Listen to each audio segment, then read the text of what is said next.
Past client activation. Now, look, I'm going to get straight to it. The tip of the day is that if you've been around for a little while and you've been running your business and you've had people that have done business with you and then left, if you're not consistently following up with those people at least 3, 4, 5 times a year, then you really are leaving money on the table. Now, every time that we've taught this to our current clients, which is what we talk about, finding the hidden money right underneath your nose. So the trap to fall into in business is that we can always look for what's the greatest new lead generation system, how do you do all this fancy stuff on Facebook and Instagram and marketing, where really sometimes that takes us away from looking at where is the hidden money right underneath our nose. Now, I can count on one hand the amount of people, trainers that I've spoke to, and I've said, look, you've been around in business for 2, 3 years, 1 year, however long it may be. How many past clients have you got on your books, or how many past clients that may you have? Now that number can vary. And my next question is, how often do you follow up with those past clients? How often are you touching base with them? Now, the first tip is if you don't have a past customer care system in place, then I really recommend you do it. Because look, normally for most of us, it's taking a lot of time, energy and money to get these people as a client in the first place. It's rather been time because you've had several appointments with them, follow up, paid because you've had to pay for advertising or ads to get them. And then we get them, and then we get them as a client, and then for some reason people stop training with you, their circumstances change, they just have a break, whatever. But if we don't follow up with those people consistently, that's to say they may not have never come back. So my tip now, if you are looking at more clients, let's look at where is the current hidden money running through your nose. Now, some obvious ones. There's what I just talked about. I'd be jumping straight on the blower, straight on the phone, and I'd be calling all my past clients. Now, look, of course, if someone's left on bad terms, you're not going to call them, but you would know the ones who do. And so I would call them up. And the next part of this is that a lot of trainers say to me, but what do you say? And I said, well, look, you probably start with saying, hello, how you going? Now, look, they know exactly what you do for a living. They've done business with you, the relationship's already there. Please don't make it weird. It doesn't need to be weird. Now, if it was me, I would ring up and I'd go, hi, John, just calling you up, start of the new year. Look, I noticed it's been about 6 to 8 months, whatever the time frame may be. It's 6 months since you trained with us last. When you did finish up, you finished up because of X, Y, Z.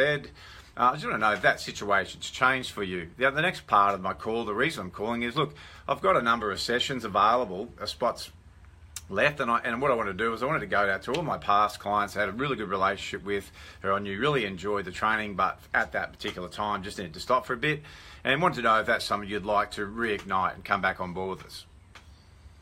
It's as simple as that. The problem a lot is that people don't call for the reason I just said then, what do you say? And that emotional hijacking takes over. So I won't call these people because I don't want them to think that I'm just trying to call them up for their business or to get them as a client again. But that's exactly what you're going to do. Now, in my opinion, you're doing these people a disservice if you don't do that. What do you do for a living? What's your mission in your business? Well, it's trying to help people in whatever it is that you do. If it's weight loss, if it's prehab, if it's rehab. And so if you're not out there actively trying to help people, then you're letting yourself down and you're letting them down as well. It's going to be a very rare person who sits around and goes, you know what, I probably should call up Jason again and get started with my health and fitness. So it's very rare. Rather than if I've finished up with you as a client, my circumstances may have been work related, it may have been I've had a niggle, it may have been whatever it may have been, but nothing to do with the service. A month after that's happened, I've just done a courtesy phone call just to check in, to see how you're going. There needs to be some customer care. Maybe there's been a letter that's sent out after they finished up, a couple of weeks after, just thanking them for being such an outstanding client. We want some way to keep regularly in contact with these people. Now, I can guarantee you again, over the 22 years of being in the industry and not doing this part at all for the first part, didn't even think about it. I was too focused on finding the new clients. Where's the new ones? So I just totally neglected my current clients and the ones that had been working with me in the past. But if you were to test and measure over this next 12 months, over the course of the year, how many times every month set as one of your action tasks to go, one of my actions is to look at who can I call this month, connect with, that has been a past client that I could actually follow up with to see if they want to come back. And you track that stats and you looked over the course of the year, these activities that you may not be doing right now, and then you could add up the results of that from a business perspective, you'd be absolutely dumbfounded. You'd be thinking, why haven't I been doing this sooner? Partly is the reason I just said, some of the things I just mentioned. One, people stop to do it because of some of their own mental roadblocks around contacting past clients. Some people just don't think about it because they're too busy looking for the next client. And these are the things that can just leave unhidden money on the table and stopping you from fulfilling your mission. So just to recap, like I would sit down and make a list and look at where are all your past clients, how long has it been since they've trained with you, start making some follow-up with them. So much easier to get someone back on board than it is to find someone who's new that doesn't know you. So you've got to build that trust and rapport with them first. So I would start here. The next part is look at who could you potentially upsell that may be a client of yours at the moment, who could really do with your integrity behind it, could really do with, you know, saying, hey, Sharon, maybe it's time to, let's ramp this up for at least another 4 to 6 weeks to see the results we can get.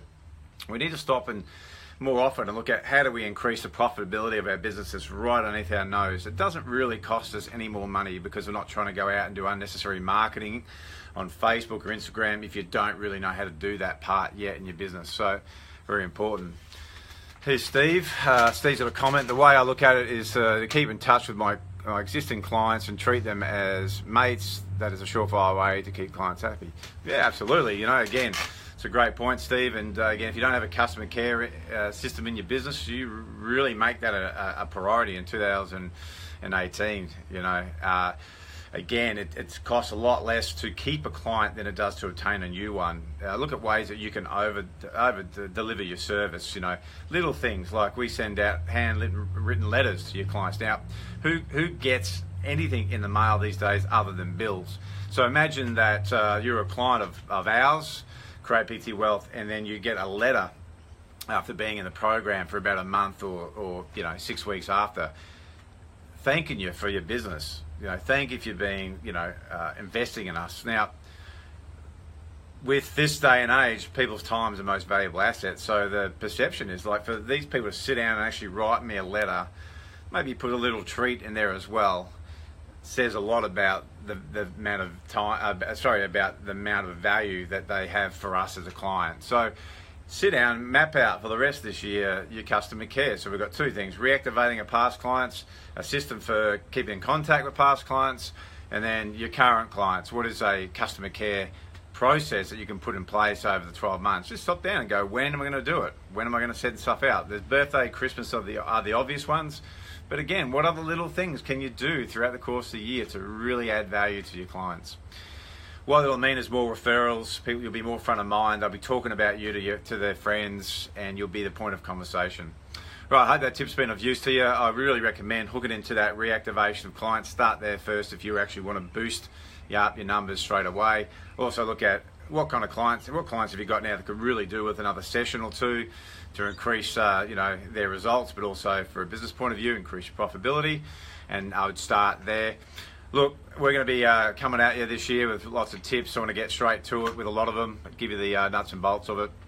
It's called front loading, and front loading means like you give people the actual, here is what you do straight up, and then talk about the actual theory and concept behind it, which is just as important. So that's what our plan is. Hope you found that of use, and have a great rest of your Monday and a great week.